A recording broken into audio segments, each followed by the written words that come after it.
আমি জানি সাত্বিক তোকে ভালোবাসে, আর আমি এটাও জানি যে তুই একদিন সাত্বিককে ভালোবাসার কথা বলেছিলিস। আর আমিও এটা জানি যে তুই সাত্বিক বাবুর স্ত্রী আর সাত্বিক বাবু তোর স্বামী। এই সম্পর্কটাকে শ্রদ্ধা কর। এই সম্পর্কটা কোনো খোলামকুচি নয়, কোনো আইনের ধারা দিয়ে, কোনো পুলিশের এফআইআর দিয়ে, কোনো জজ সাহেবের রায় দিয়ে এই সম্পর্কটা ডিফাইন করা যায় না। এই সম্পর্কটা ডিফাইন করা যায় একমাত্র ভালোবাসা আর বিশ্বাস দিয়ে। আমি বিশ্বাস করি না, করি না আমি বিশ্বাস না। আমি সাত্বিককে বিশ্বাস করি না, তোকে বিশ্বাস করি। বিশ্বাস আমি করি না, করি না আমি বিশ্বাস। তবে হ্যাঁ, আজ প্রথম আমি প্রার্থনা করব ঠাকুরের কাছে, আমার শ্বশুর মশাইয়ের বিরুদ্ধে গিয়ে তুই যেন এই কেসটা জিতিস। আমি চাই না যে এটা প্রমাণ হোক যে তোর সাথে সাত্বিকের সম্পর্ক আছে। তাহলে তো আমি মরে যাবো গীতা, মরে যাবো। হ্যাঁ, আমি কি নিয়ে বাঁচবো? আমি তো মরে যাবো। তোর বর সাত্বিক বাবু একজন ভালো মানুষ। হ্যাঁ, হয়তো জীবনে কোনোদিন কখনো ভালোবেসে ফেলেছিলেন একটা মেয়েকে। সেই মেয়েটাকে ভালোবেসে ফেলেছিলেন, উনি জানতেনও না যে সেই মেয়েটার দিদি তাকে মিথ্যে কথা বলে ঠকিয়ে বিয়ে করবে। তোর সাথে সাত্বিক বাবু মিট করেছিলেন গীতা ভেবে, আর তোকে বিয়েটাও করেছিলেন গীতা ভেবে। তাই উনিও কোনো অপরাধ করেননি, আর আমিও কোনো অপরাধ করিনি। অপরাধ তুই করেছিস, আর তুই আঙুল তুলছিস। সারাপ পুরনো প্রসঙ্গ টেনে নিজের বর্তমান পরিস্থিতিকে এড়িয়ে যাওয়া যায় না, যায় না। ঠিক তাই, কিন্তু বর্তমান পরিস্থিতিটা না আরো স্বচ্ছ, আরো সুন্দর, আর আরো সৎ। আমি তোকে বলছি দিদি, তুই তোর বরকে ভুল বুঝছিস, আর তার থেকেও বেশি ভুল বুঝছিস তুই আমাকে। যাই হোক, কালকে কোর্টে দেখা হবে। কাল তুই আমার প্রবল প্রতিপক্ষ, তবুও কাল আমি প্রথমবার চাইব যে তুই এই কেসটা জিতিস, জিতিস তুই। আমি পুজোও দেব। তুই যেন এই কেসটা সত্যিই জিতিস। যে বিশ্বাসটা হারিয়েছে সেটা যেন আবার ফিরে আসে। কাল যেন তুই জিতিস।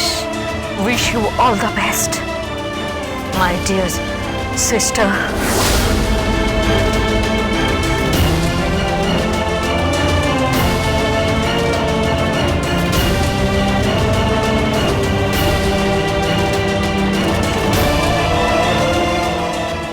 আজকের দিনে বিশ্বাস, এত বিশ্বাস ভঙ্গ কেন? কেন কেউ কাউকে বিশ্বাস করে না পদ্ম?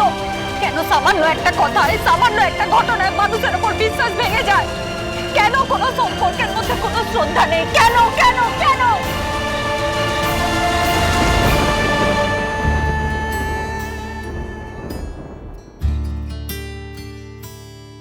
সংকীর্ণ মন আমার নয়, সংকীর্ণ মন এই মেয়েটার। বিয়ের পর থেকে রোজ দুবেলা কানের সামনে বলে যেত আমি গীতাকে ভালোবাসি, গীতাকে ভালোবাসি, গীতাকে ভালোবাসি। গীতার নাম বাড়িয়ে ওই মানুষটাকে ফোন করে কথা বলে প্রেম চালিয়ে গেছিস। একটা মিথ্যে ভালোবাসার অভিনয় করে গেছিস তুই। আমি সাত্বিককে সত্যিকারে ভালোবাসি। যদি সত্যিকারের ভালোবেসে থাকিস তাহলে গীতার নাম বাড়িয়ে রিলেশন রাখতে হলো কেন? তোমাকে বাঁচানোর জন্য আমার বন্ধু উদ্গ্রীব হয়ে গেছে। যতই হোক, তুমি ওর ভালোবাসা আর ও তোমার ভালোবাসা। গিনি, আমি জানতাম তুমি আমাকে ভালোবাসো। আসলে তুমি নিজেকে ছাড়া কাউকে ভালোবাসো না, তাই তুমি তোমার বোনকে এত কুৎসিত কথা বলতে পারছো।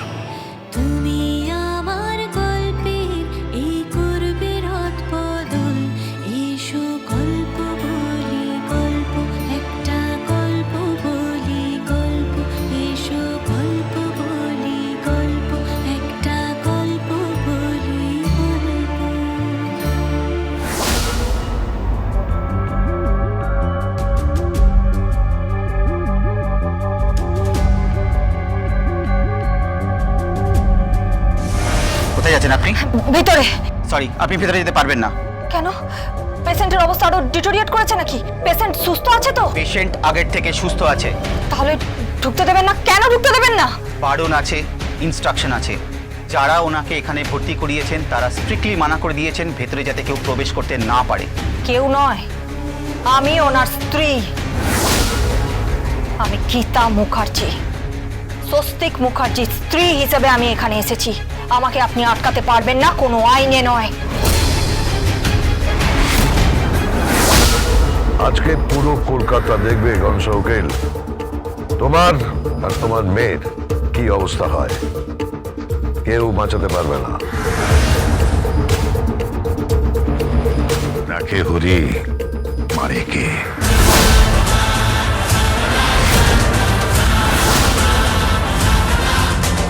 অভিজিৎ মুখার্জি, আমার মেয়ে হচ্ছে আমার অহংকার। ও লটা জানে, ও জানে কি করে একটা কেস জিততে হয়। তাই ফার্স্ট কেসটা আপনি হেরে গেছেন, ও হারান হেরে গেছেন, আপনি জিততে পারেননি। এই গনসা উকিল, একটা হার দিয়ে কিছু বিচার হয় না। আর তাছাড়া কৃপানারি কেসটা নিয়ে উচ্চ আদালতে যাচ্ছে, তার আগে আজকে এখানে পুরো কলকাতার নাটক দেখবে। চলো বাজন, চলো দিয়া, চলো সনন্দা, সবাই চলো।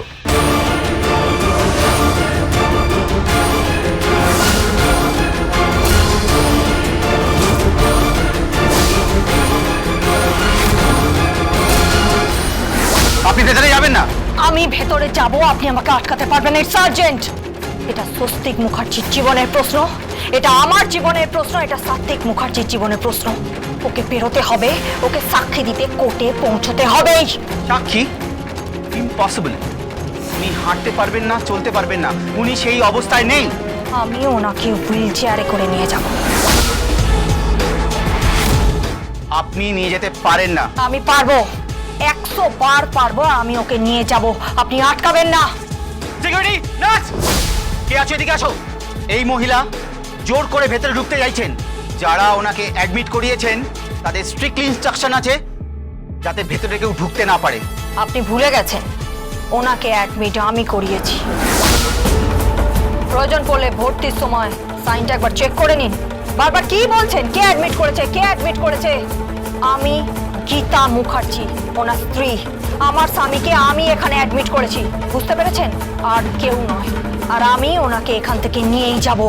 তাহলে আপনাকে পার্সোনাল বন্ড দিয়ে নিয়ে যেতে হবে।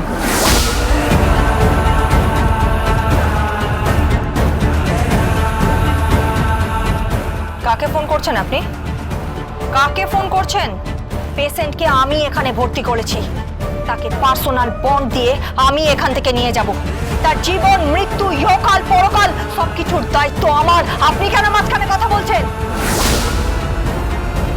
কাকে ফোন করছেন আপনি? এখনো তো রিং হচ্ছে।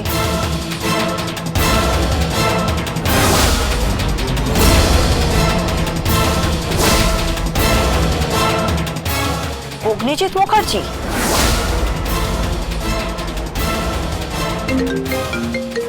হ্যালো, হ্যাঁ ডাক্তার বলুন। হ্যালো, হ্যালো, ডাক্তার ফোনটা কেটে দিল। চলুন স্যার, হ্যাঁ চলুন।